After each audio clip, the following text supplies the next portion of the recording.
चंद्रमा गुरु। जब गजकेसरी योग बताया गया था तो उसमें इसके बारे में वर्णन किया गया था। काल पुरुष की कुंडली से देखेंगे तो चंद्रमा केंद्र का स्वामी बनता है चौथे भाव का। मेष लगन की कुंडली होगी जब चंद्रमा चौथे भाव का स्वामी होगा, गुरु नवम भाव का होगा, 12वें का होगा, लेकिन मूल त्रिकोण राशि नवम में है और गुरु लगन का मित्र है। तो चंद्रमा केंद्र का स्वामी और गुरु त्रिकोण का, तो एक तरीके से गुरु चंद्रमा का योग केंद्र त्रिकोण का योग होता है। और ये दोनों युति जो है ये लगन की मित्र भी होती है, इसीलिए गजकेसरी योग को राजयोग कहा जाता है। चंद्रमा मन है, गुरु ज्ञान है। शिक्षा या जो कोई भी काम व्यक्ति करता है उसमें बड़ा निपुण होता है। जैसे जो चांडाल दोष है गुरु के साथ राहु, वह निपुणता नहीं आने देता। व्यक्ति जो काम करेगा उसमें कहीं ना कहीं कुछ ना कुछ सीखने में जानने में त्रुटि रह जाएगी, या व्यक्ति कितना ही हुनर का प्रयोग करे उसका पूरा आउटकम नहीं आएगा। तो वहीं गुरु और चंद्रमा की युति में व्यक्ति सीखने में, पढ़ने में, जानने में, अपने काम की कलाओं में निपुण हो जाता है, क्योंकि मन में ज्ञान का संचार रहता है। व्यक्ति स्वाध्यायी होगा, स्वयं से चीजों को सीखने की क्षमता रखेगा।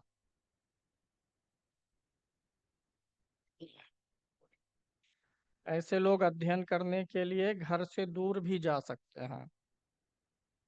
पढ़ाई लिखाई के लिए घर से दूर जाना, किसी ऐसे स्थान पे जो ज्ञान का क्षेत्र हो, जहाँ अच्छी शिक्षा मिलती हो, ऐसे स्थानों पे जाने का भी योग बनता है।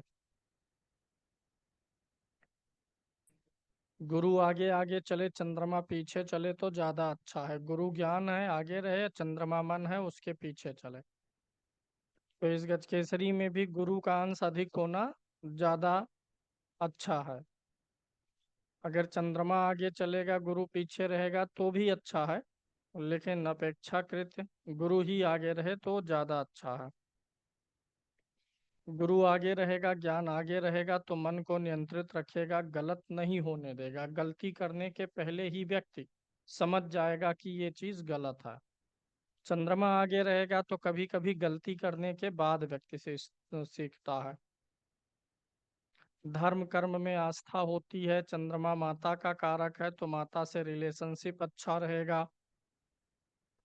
चंद्रमा मन है, मन शांत रखेगा। मन में ईर्ष्या द्वेष की भावना नहीं आएगी। 12 साल में गुरु जो है राशि चेंज करके फिर वहीं पर पहुंचता है। यानी आपकी कुंडली में अगर गुरु चंद्रमा एक साथ हैं, गजकेसरी है, तो हर 12 साल में गोचर में यह चीज रिपीट होगा। तो हर 12 साल में, 12 से 13 साल के बीच में आपको कुछ बहुत अच्छी चीजें सीखने को मिलेंगी, अच्छे लोगों का साथ मिलेगा। गजकेसरी योग अगर कुंडली में है तो यह हर 12 साल में एक बार आपके लिए बहुत अच्छे योग और अपॉर्चुनिटी लेकर के आती है।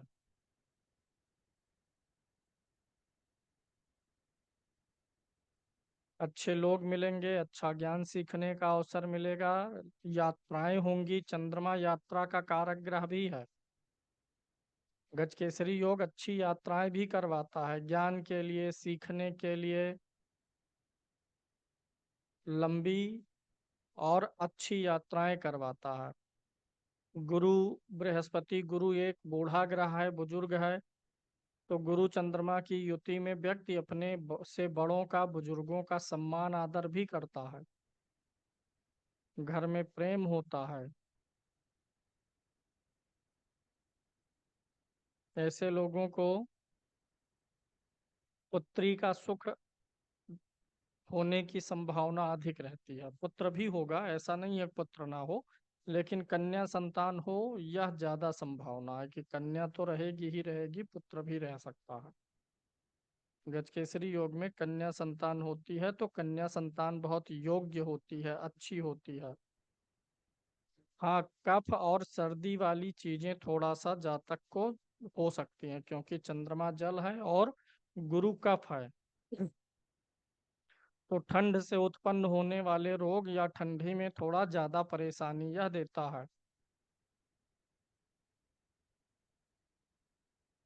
ज्योतिष हो गया, पढ़ाना लिखाना हो गया, कुछ भी दिमागी या बौद्धिक कार्य करना है तो उसके लिए यह योग बहुत अच्छा होता है।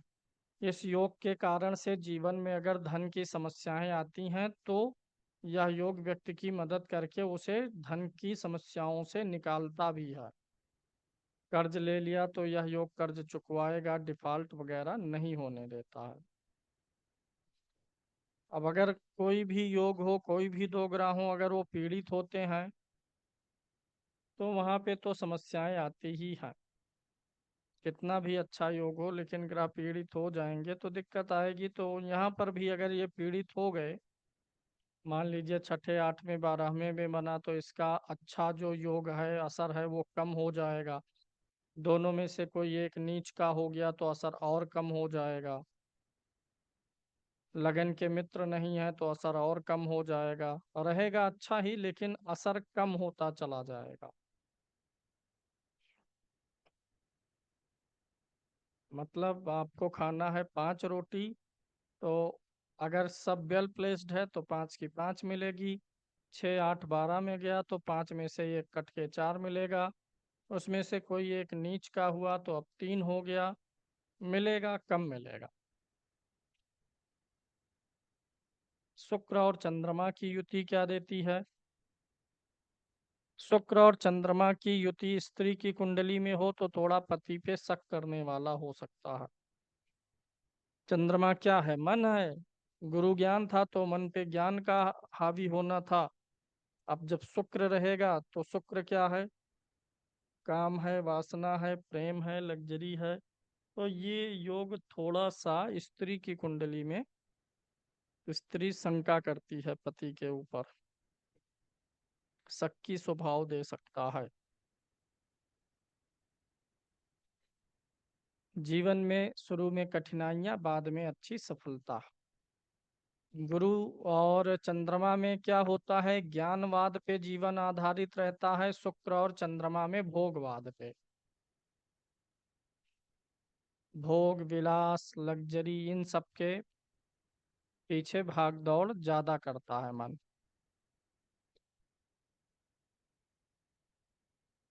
वस्त्र आभूषण आदि का सुख अच्छा मिलेगा।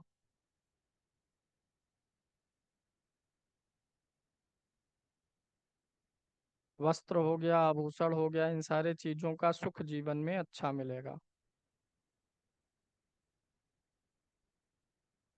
शुक्र और चंद्रमा की युति में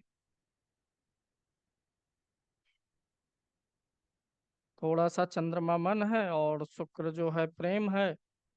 तो प्रेम विवाह का सवाल देखने में भी यह योग चेक करना चाहिए कि चंद्रमा पे शुक्र का प्रभाव होने से, चंद्रमा शुक्र की युति होने पर प्रेम विवाह की इच्छा आती है। तो यह योग प्रेम विवाह के लिए भी मदद करता है।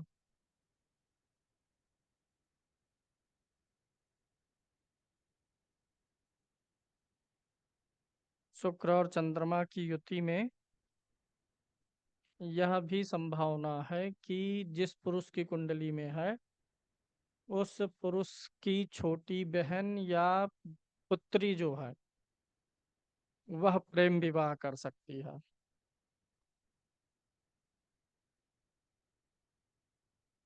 देश काल परिस्थितियों को भी लागू करेंगे।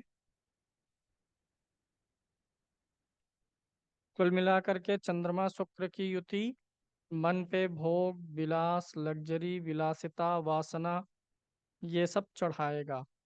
चंद्रमा मन है, जिसकी संगति करेगा उसी का रंग ग्रहण कर लेगा।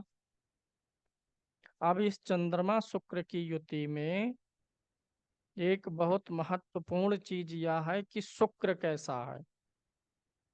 चंद्रमा एक सादा कागज है, पानी है। मन मतलब कुछ नहीं, मन मतलब जिसको जैसा साथ मिला, संगति मिली, वैसा ही हो गया मन। यही तो होता है मन ना। शुरू से ही बच्चे को जैसा ट्रेन करेंगे, मन को जैसा घुमाएंगे, तो वैसा मन बनता चला जाएगा।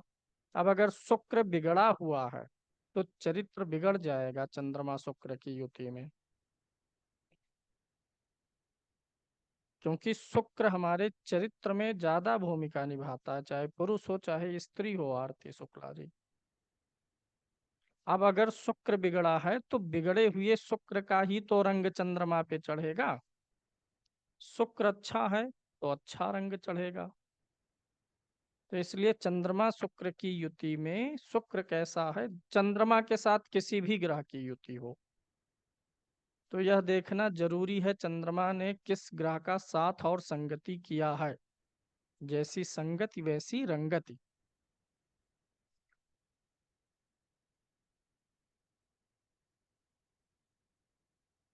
शुक्र अच्छा है तो व्यक्ति अच्छी चीजों के लिए, अच्छे प्रेम के लिए मन को अनुकूल रखेगा। शुक्र बिगड़ गया तो सही अर्थों में प्रेम क्या है उसे जान ही नहीं पाएगा। शुक्र चंद्रमा की युति होने पे, शुक्र के बिगड़ने पर व्यक्ति व्यसन में लिप्त हो सकता है। ड्रिंकिंग स्मोकिंग वगैरह थोड़ा ज्यादा बढ़ा के आ सकता है लाइफ में, जिसके कारण से रोग भी बढ़ेगा। शुक्र ही भोग ग्रह है। भोग शुक्र है, किसी भी प्रकार का भोग, ये ड्रिंकिंग स्मोकिंग, बहुत स्वाद के पीछे भागना, इन सब चीजों के कारण से ही आगे चल के रोग होता है। जहाँ भोग है वहां पे रोग आना है देर सवेर। इसीलिए कहते भी हैं, अगर भोगी आदमी योगी बनेगा तो बीमार हो जाएगा। तो इसलिए पहले भोग कम करना होता है, तब योग करना होता है। तो शुक्र बिगड़ा हुआ है तो भोग भी बिगड़ा हुआ रहेगा, जिसके कारण से आगे सेहत में परेशानी आनी ही आनी है। वहीं शुक्र अच्छा रहता है जब, तो व्यक्ति के भोग तो अच्छे रहते हैं, लेकिन उस स्तर पे नहीं जाते हैं कि वो नुकसान करें।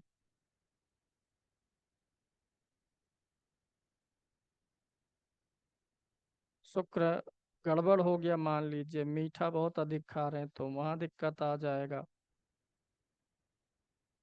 किसी भी चीज की लत लग सकती है शुक्र के गड़बड़ होने पे, चंद्रमा के साथ होने पे, और किसी भी चीज की लत वहीं से परेशानी शुरू होगी। रोज पूड़ी और परेठा ही खाइए तो दिक्कत है ना, बीमार कर देगा, 4-6 महीने में पेट निकल जाएगा।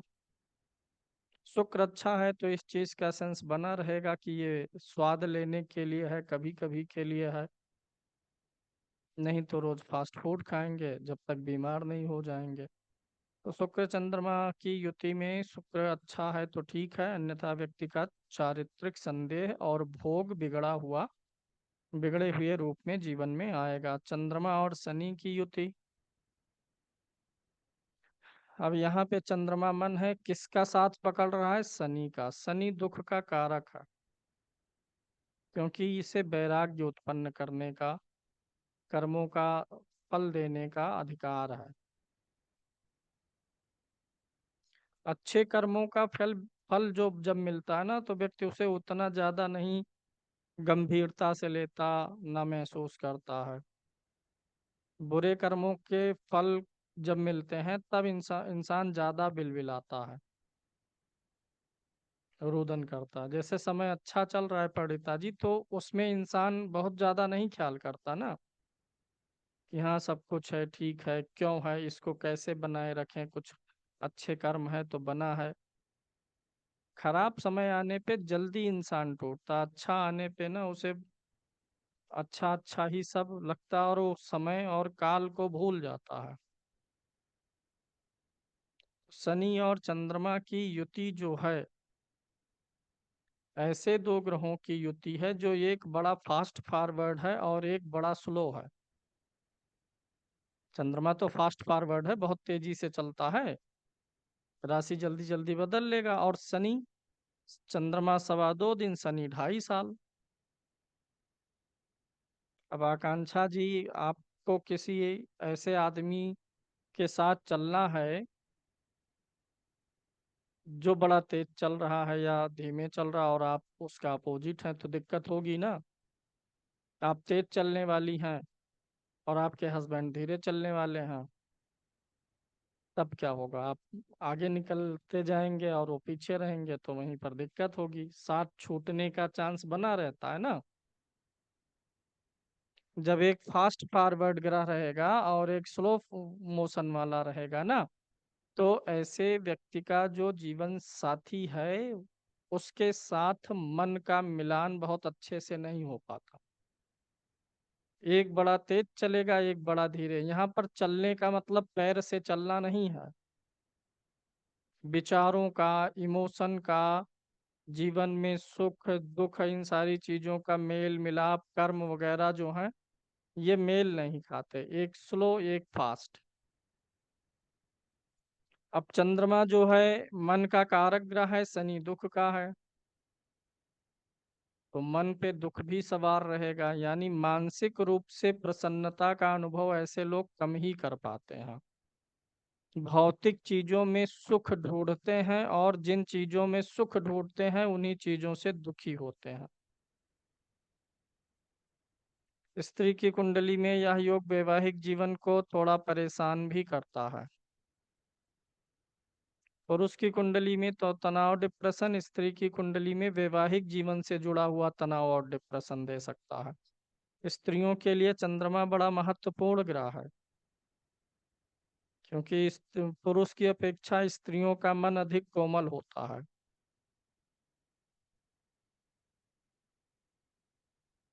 इसलिए स्त्री की कुंडली में जब शनि चंद्रमा होता है तो ससुराल पक्ष में सास हुए, ससुर हुए, जेठ जेठानी, किसी न किसी रिश्ते से आपको दुख मिलता रहेगा, मन असंतुष्ट रहेगा आपको। अच्छा, शनि धीमा है, धीमे का तात्पर्य आलस्य से भी होता है, और चंद्रमा मन है तो मन उसी का रूप धारण करेगा, तो ऐसे लोग आलसी भी होते हैं। उनका मन धीमा होता है, शनि उसको पकड़ता है, रुको धीमे चलो। तो शनि चंद्रमा की युति में व्यक्ति मानसिक रूप से उत्साह से युक्त नहीं रहता है। एक होता है मन में उत्साह उमंग, वो चीज की कमी हो जाती है, और ऐसा तब ज्यादा होगा प्रद्युम्न जी जब शनि आगे रहे चंद्रमा पीछे रहे। चंद्रमा आगे है शनि पीछे है तो गनीमत है। चंद्रमा यात्राओं का कारक ग्रह है, शनि के साथ होगा तो यात्राएं अक्सर कष्टपूर्ण होती हैं।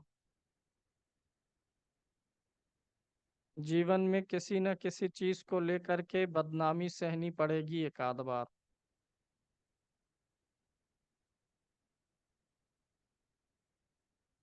चंद्रमा के साथ शनि होना एक तरीके से कलंक का होना, तो कोई ना कोई कलंक भी लग सकता है।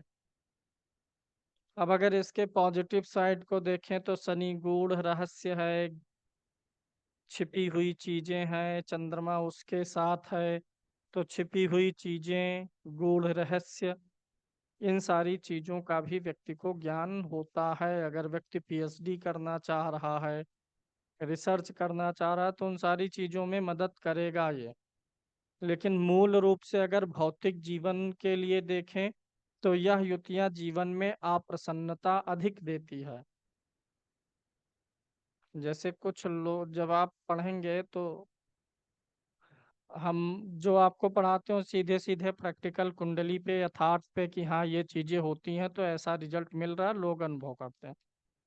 साइड वे में देखेंगे तो अच्छी भी चीजें हैं लेकिन वो जीवन में महसूस होने में कम आती हैं। बखान करने को तो सूर्य और राहु के ग्रहण का भी बखान किया जा सकता है, चंद्र राहु के ग्रहण का भी बखान किया जा सकता है, लेकिन वास्तव में जीवन में असर उसका क्या पड़ रहा है, लोग वही जानना चाहते हैं ना। कि किसी की कुंडली देखेंगे तो इसका जो उसके ऊपर असर है वो सीधे तो ज्यादा प्रभाव 90% दुष्प्रभाव वाला ही है।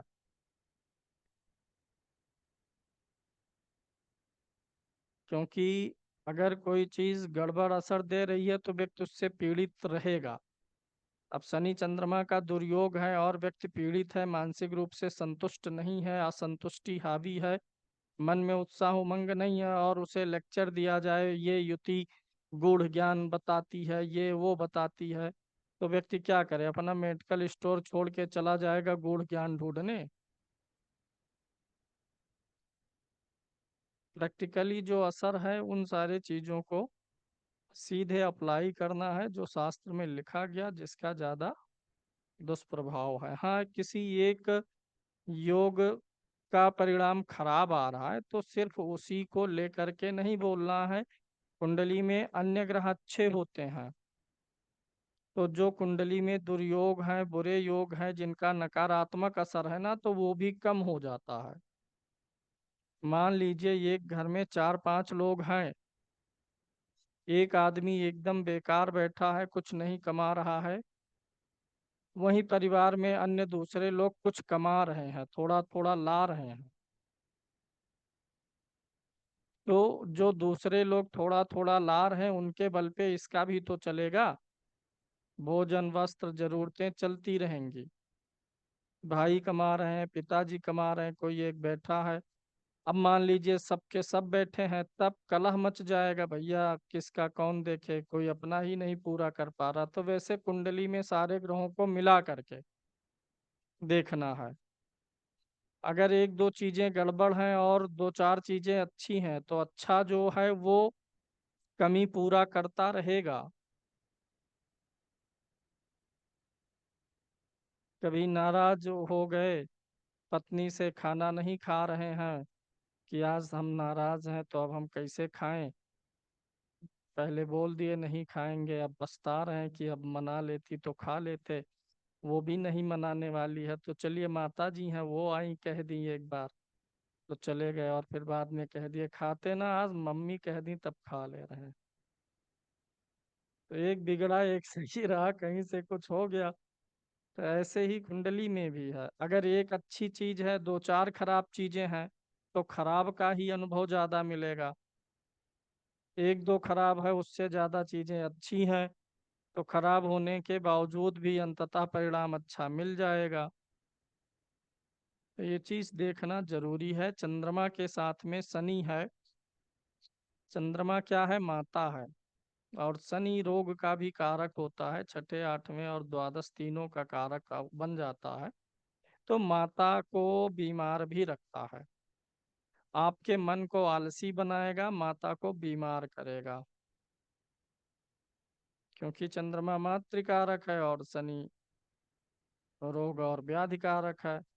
बुढ़ापे का कारक शनि है। शनि चंद्रमा की युति में बुढ़ापे में चलने फिरने में बहुत दिक्कत आएगी, ज्यादा सुस्ती ज्यादा थकान तो बुढ़ापे में ही आएगी, क्योंकि बुढ़ापे का कारक है तो बुढ़ापे में ज्यादा एक्टिव होगा।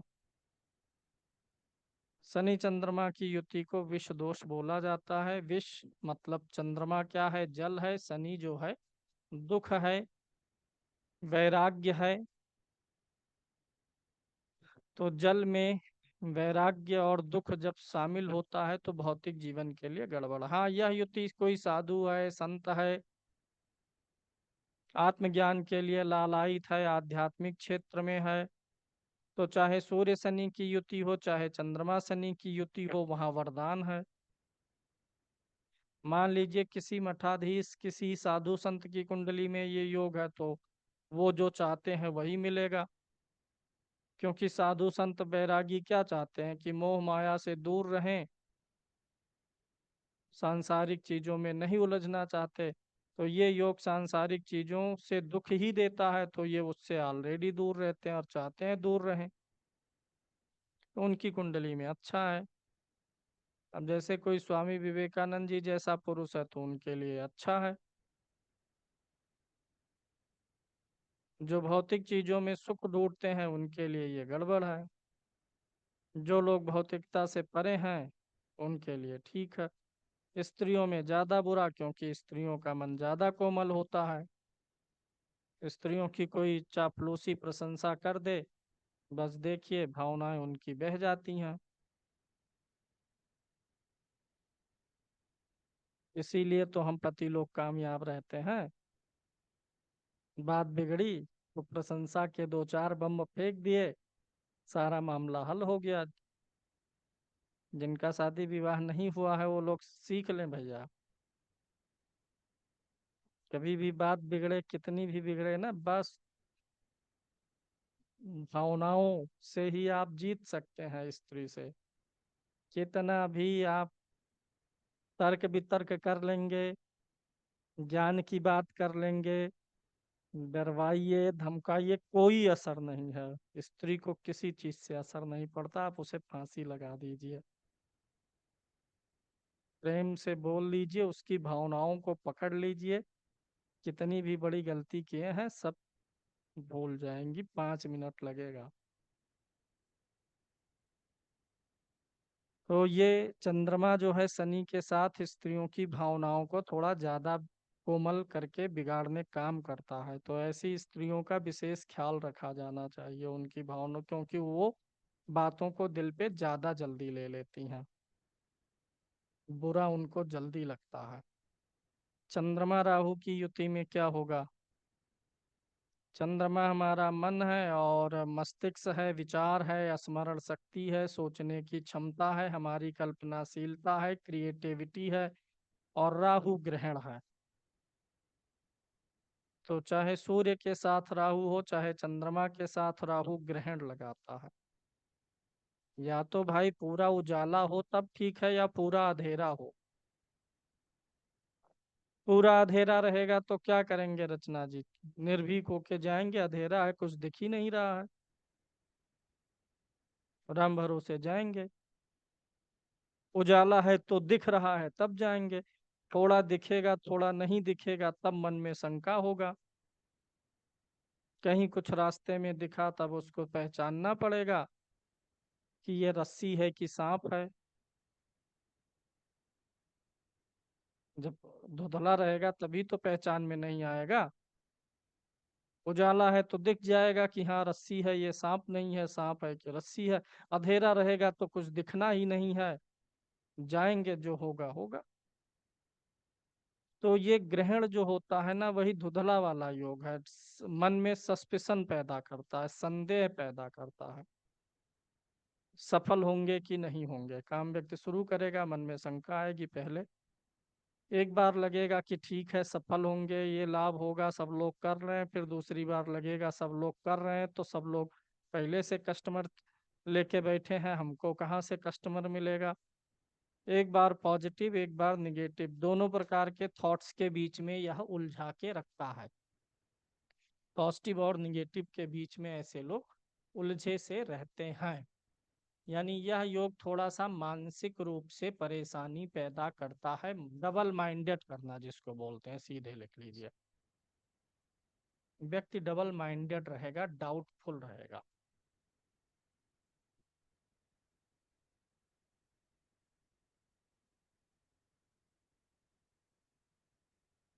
अगर चंद्रमा कृष्ण पक्ष का हुआ तो ज्यादा परेशानी है। शुक्ल पक्ष का चंद्रमा शनि को भी झेल लेता है, राहु को भी झेल लेता है।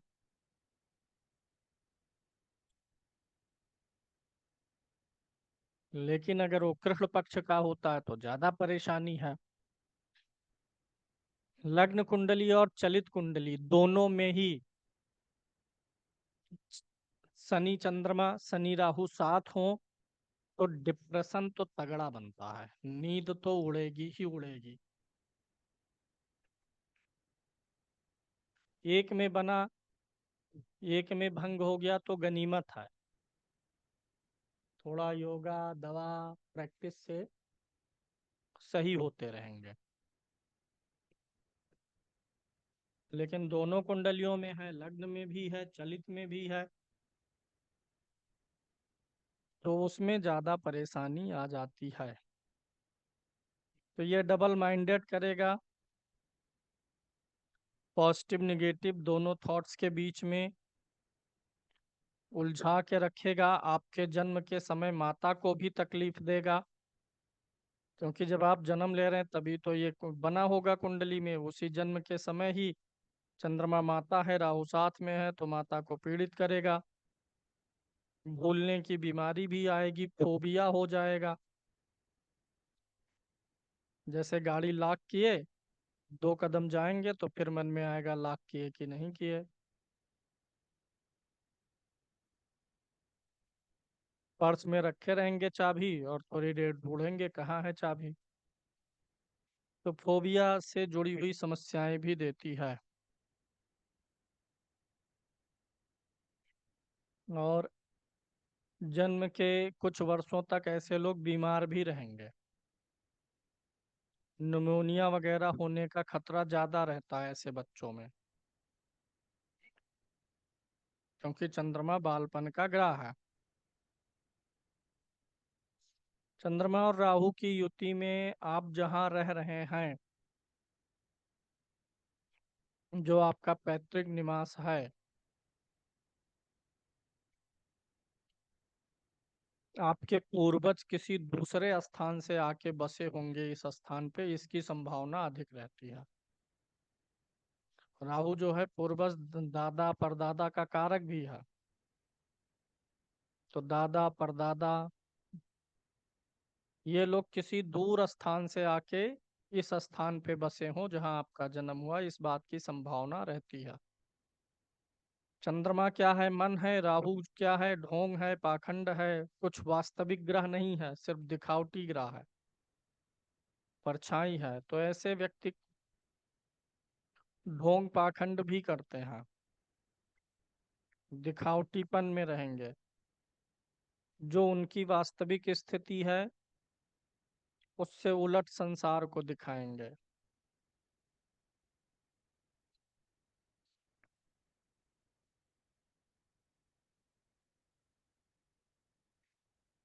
अपने पास अल्टो है तो उनको बेइज्जती लगेगी, दूसरे की मांग के जो है ब्रेजा लेके जाएंगे। मतलब ऐसे लोग थोड़ा बेइज्जती ज्यादा महसूस करते हैं। यथार्थ में जो जहाँ जैसा है जीवन, उसी में थोड़ा जीना और संतुष्ट होना ऐसे लोग नहीं कर पाते हैं।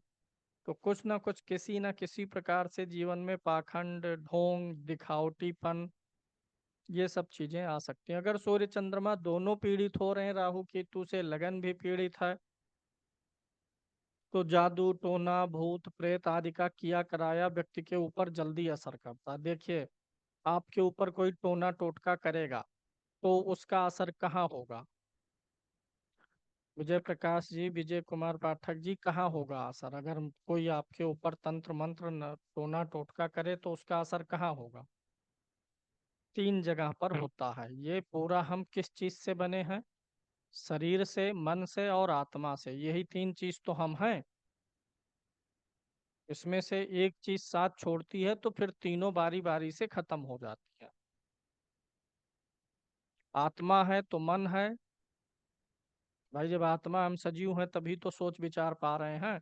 आत्मा छोड़ेगी तो पहले विचार खत्म हो जाएगा, सोचना विचारना चेतना खत्म। फिर उसके बाद शरीर भी सड़ना शुरू। कोई भी तंत्र मंत्र काला जादू टोटका करेगा तो वह शरीर पे करेगा, मन पे, आत्मा पे, इन्हीं 3 चीजों पे असर होगा।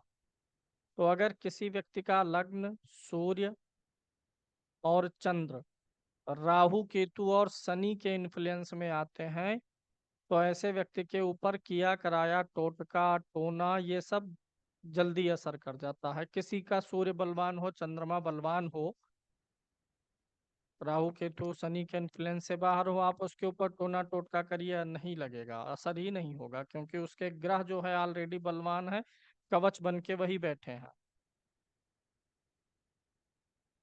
तो अगर किसी कुंडली में सूर्य चंद्रमा और लगन, तीनों में से तीनों या दो ही राहु केतु शनि के इन्फ्लुएंस में है, तो उस व्यक्ति को जैसे ये भी बताना चाहिए कि कुछ आप जो है झाड़ फूक भी करवा लीजिए, नजर दोष टोटका इन सब का भी उतारा कर सकते हैं।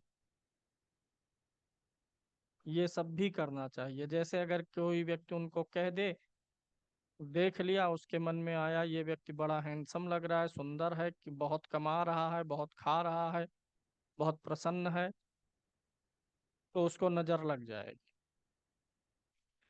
भूत प्रेत का बाधा भी जल्दी आता है, तो ऐसी चीजों में भी सतर्क रहना चाहिए।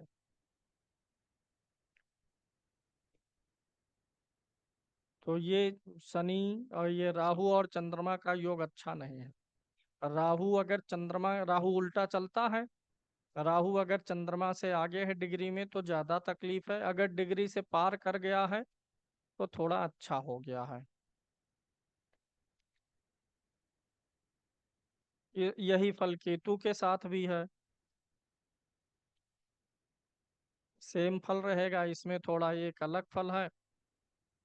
केतु जिस ग्रह के साथ होता है उस ग्रह के रिश्ते का ऑपरेशन करवाता है, माता के ऑपरेशन होने की संभावना रहेगी चंद्रमा केतु में। केतु जो है तंत्र मंत्र का भी कारक ग्रह है, तो ऐसे लोगों का मन थोड़ा तंत्र मंत्र या इन सब विद्याओं को जानने में लगेगा, ऐसी चीजों स्थानों पर जाना पसंद करेंगे। केतु, देखिए वह चीज है ना, कभी कभी होता है वंदना जी की व्यक्ति हो कहीं और, लेकिन वहां वह बधा बधा सा फील करे, जकड़न एक प्रकार का होता है, बंधन मान लीजिए। तो केतु मन को वैसे ही बांधता है, और रहना कहीं और चाहते हैं, करना कुछ और चाहते हैं, पाना कुछ और चाहते हैं, और हो कुछ और रहा। केतु मन को ऐसे बांधता है। तो चंद्रमा और केतु में मन बधा बधा सा रहेगा, लगेगा कि कहीं मैं फंसा सा हूँ, मुझे कहीं और कुछ और होना चाहिए था, मैं कुछ और हूँ। माता के लिए परेशानी दायक रहेगा। चंद्रमा जल है, तो जल से जुड़ी हुई चीजों के कारण से परेशानी आ सकती है। तो इसलिए कोई भी लिक्विड आइटम पीने के पहले थोड़ा सा हाइजीन का ख्याल रख लेना चाहिए, कि ये जो भी लिक्विड है, मान लीजिए दूध पी रहे हैं, तो दूध आपको नुकसान कर सकता है, दूध पुराना हो, बासी हो, या पीने के बाद जाए पेट में गैस बनाने लग जाए। सिर्फ दूध की बात नहीं, कोई भी लिक्विड आइटम थोड़ा जांच परख के ही लेना चाहिए। ये रहा आज का हमारा विषय। अब यही होगी क्लास खत्म, एक विशेष चीज बताएंगे थोड़ा। जैसे अभी आपको बताया कि अगर चंद्रमा शनि राहु केतु के साथ हो तो थोड़ा सा ऊपरी बाधा, नजर दोष, ये सारी चीजें लगने का चांस रहता, और लगती भी हैं चीजें। जब तक आप किसी प्रेत पीड़ित व्यक्ति से या ऐसे लोगों से नहीं मिलते तब तक लगता है कि हाँ ये सब चीजें झूठी हैं या अंधविश्वास है।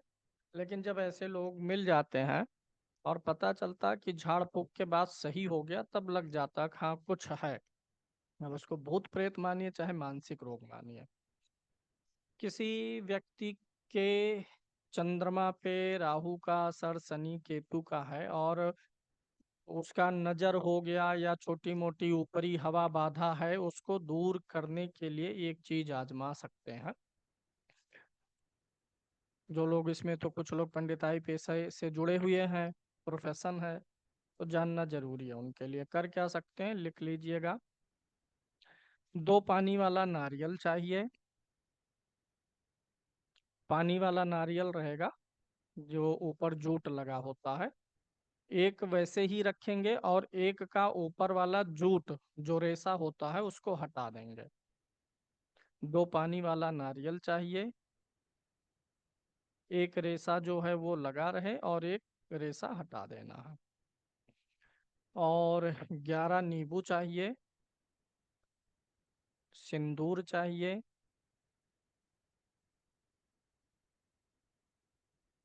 11 नींबू, सिंदूर, 2 बूंद घी चाहिए, उसी सिंदूर में मिला के उसको चंदन जैसा लेप बनाना रहे। तो सिंदूर को घी में थोड़ा सा मिला करके लेप बनाना है, चंदन। कलावा चाहिए, जो हाथ में बांधते हैं, रक्षा सूत्र।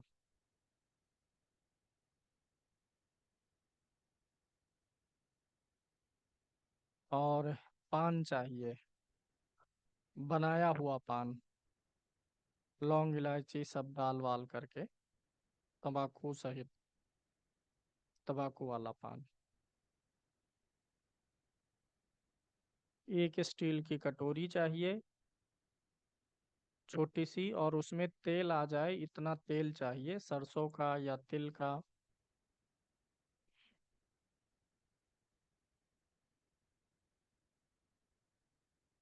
दीपक चाहिए, अगरबत्ती चाहिए। इस विधि से आप अपने घर में किसी का भी उतारा कर सकते हो।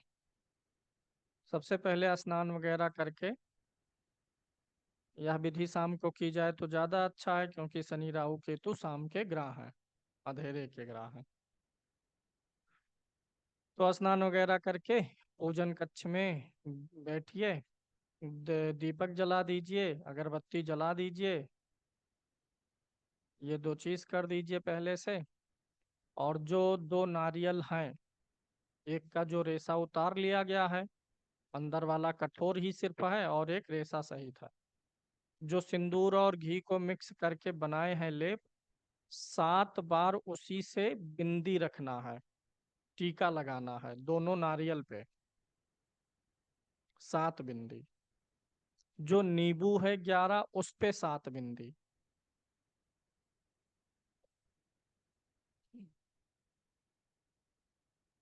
जो कटोरी है स्टील की, उस पे 7 बिंदी।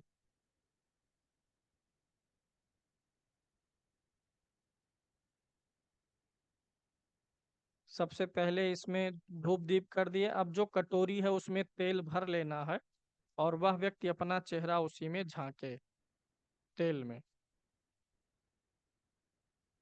चेहरा झांके, और ऐसी कल्पना करें कि उसकी परछाई, देखिए हमारी ये जो शरीर होती है ना, ये कई प्रकार की होती है, बाह्य शरीर, आंतरिक शरीर, सूक्ष्म शरीर। ये जो भूत प्रेत या नजर टोटका होता है ना, ये बाह्य शरीर पे नहीं लगता है, ये सूक्ष्म शरीर पे असर डालता है। जहाँ आप बैठे हैं, खड़े हैं ना, वहाँ पहले हवा थी, हवा हट गई तो हवा, जैसे आप घी में अपनी 5 उंगलियां जब डालेंगे, तो जहां 5 उंगलियां जाएंगी ना, वहां से घी हटेगा, अंदर ही अंदर वही 5 उंगलियों का आकार अपने आप बन जाएगा। निकालेंगे अगर घी लिक्विड है तो फिर वैसे हो जाएगा। तो ये जो सूक्ष्म शरीर अंदर है वो ऐसा ही है, कि जो हवा हम हटाए वायुमंडल से अपने शरीर से, वो हवा भी ऐसे ऐसे एक रूप धारण करके बैठी है। तो ये सब सूक्ष्म शरीर पर ही असर डालती हैं। तो सबसे पहले तेल में झांकना और इमेजिन करना है, जो सूक्ष्म शरीर है हमारे ऊपर, जितनी भी खराब दृष्टियां हैं, नजर है, बाधा है, सब उतर के उसी तेल में जा रहा है, ऐसा करना है। फिर उसके बाद दोनों नारियल पे थोड़ा सा लपेट देना है कलावा, खाली ना रहे, उस पे लाल धागा लपेट देना है। एंटी क्लॉक वाइज 7 बार सिर से घुमाना है, दोनों घुमा के नीचे रख देना है, एंटी क्लॉकवाइज घुमाना है।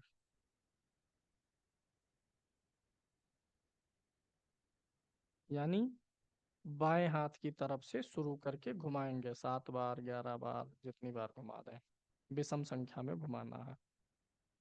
दोनों नारियल घुमाएंगे, फिर 11 जो नींबू हैं उनको 7 7 बार घुमाएंगे, एंटी क्लॉकवाइज सिर से, और सब उतार करके रखते जाएंगे एक थैली में। फिर जो कलावा है उसको व्यक्ति के पैर के अंगूठे के नीचे दबा देंगे, खोल लेंगे, अंगूठे के नीचे दबा देंगे। फिर उसको 3 बार, 5 बार, 7 बार विषम संख्या में उसके पूरे शरीर से लपेट के लाना है। जैसे पहले क्या करिए, बाएं पैर के अंगूठे के नीचे दबा दिए एक सिरा कलावे का। अब उसी कलावे को बगल से, सामने से, पेट और पीठ की तरफ से नहीं, आर्म, हाथ की तरफ से, इधर एक तो हो गया, ऐसे ले जा रहे हैं, ऐसे नहीं, ऐसे लेके जाना है, अंगूठे के दबा दीजिए, और फिर बगल से कमर के बगल से लेके आते हुए कंधे के बगल से सिर के ऊपर से फिर दूसरी तरफ ले जा करके दूसरे पैर के अंगूठे के नीचे फिर अगले के नीचे, ऐसे 3 बार 7 बार या 11 बार में उसको घुमा दीजिए पूरा धागा। फिर वो पूरा धागा घुमाने के बाद उतार लीजिए। फिर उसको जो व्यक्ति जिसके ऊपर किए हैं वही व्यक्ति ले जाए, उस नींबू को किसी चौराहे पर फेंक दे, चौराहे के किनारे। दूसरा, जो कटोरी में तेल है उसको किसी पीपल के पेड़ के नीचे रख के चलाए कटोरी सहित। और जो एक नारियल था जिसका रेशा छिला गया था उसको उसी पीपल के पेड़ के नीचे फोड़ देना है और पूरा पानी गिरा के नारियल वहीं छोड़ देना है। और जो दूसरा नारियल है जिसमें रेशा था उसको नदी में बहा देना है। फिर वापस लौट के आके हाथ मुंह धुल लेना है। ये उतारा हो जाता है। ठीक है।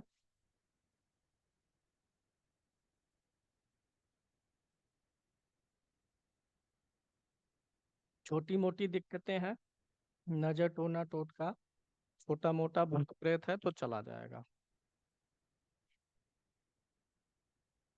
और वैसे अगर किसी की कुंडली में सूर्य चंद्रमा के ऊपर शनि राहु केतु का इन्फ्लुएंस है, नहीं भूत प्रेत लग रहा है, नहीं ये सब, तब भी ये कर देने से राहु केतु और शनि का प्रभाव कम हो जाएगा। कार्यों में आ रही रुकावट बाधा कम हो जाएगी, मन की प्रसन्नता बढ़ेगी और क्रोध अड़चन जो इन दुर्योगों के कारण आ रहा उसमें कमी आ जाएगी अपने आप। चलिए, इसको लिख लीजिएगा, अलग से डायरी में समझ लीजिएगा। इसको भी कर सकते हैं शशांक जी। तब मिलेंगे परसों। कल नहीं रहेगी क्लास, कल जाना है, एक विवाह है, स्टाफ में ही किसी के घर में विवाह है तो वहाँ जाना होगा। और फिर उसके बाद एक और पड़ेगा 30 तारीख को, यही 2 शादियाँ हैं। वैसे हम जाते नहीं हैं लेकिन जब एकदम निकट में रहेगा तब तो जाना ही है। घर में है, पड़ोसियों में है, स्टाफ में किसी का है, तब तो अटेंड ही करना है। चलिए, दूसरे क्लास का टाइम हो रहा है, फिर मिलेंगे। धन्यवाद।